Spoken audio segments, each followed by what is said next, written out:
आपल्या अभंगाच्या भावार्थाकडे वळायचं. ऐका, भावार्थाकडे वळण्यापूर्वी विनंती अशी आहे, इथे सर्व विद्वान आहेत, भरपूर ज्ञानाने श्रेष्ठ आहे आणि श्रेष्ठ आहेत ना, या ठिकाणी मी उभा आहे. परंतु काल यांनी बोवी सांगितले त्याप्रमाणे बोलतो.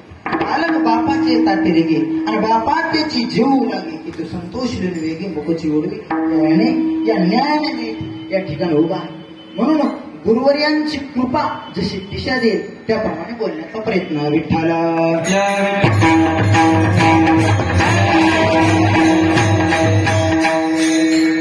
भावार्थाकडे सहजरित्या जातो. ऐका, लक्ष देणं. ऐका, नाथ महाराजांचा अभंग की भाव धरून या वाचे ज्ञानेश्वरी आणि कृपा करी हरी तयावर. आपल्याला मिळालेलं मानवी जीवन आहे, आपल्याला मिळालेलं मानवी जीवन आहे. तुम्ही जन्माला आला, नीट ऐका, आपण सर्वजण जन्माला आलो. हे जन्माला येणं, हा जन्म या जगातील सर्वात मोठी संधी आहे. ऐका, हा मानवी जन्म आहे, या जगातील सर्वात मोठी संधी आहे. परंतु ऐका, या संधीचं सोनं करायचंय, या संधीची माती करायची हे आपल्यावर.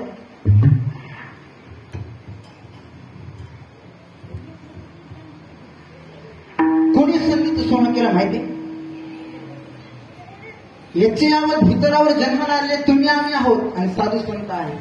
साधू संतांनी या संधीचं सोनं केलं. ऐका, जी वेळ मिळाली ना मला, वेळ मी काय का, एका क्षणाची किंमत किती? एका क्षणाची, एक सेकंद, आपल्या भाषेत एक सेकंद, एका सेकंदाची किंमत किती आहे माहिती का?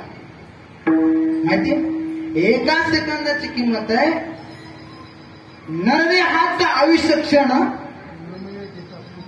न मिळे देता कोटी सुवर्ण. एका सेकंदाची किंमत कोटी सुवर्ण आहे ती. मी म्हणतो, नाथ महाराज म्हणतात कोटी सुवर्ण दिलं, कोटी सोनं दिलं तरीही परत गेलेला, एकदा निघून गेलेला एक सेकंद आपल्या जीवनातला परत येणार नाही.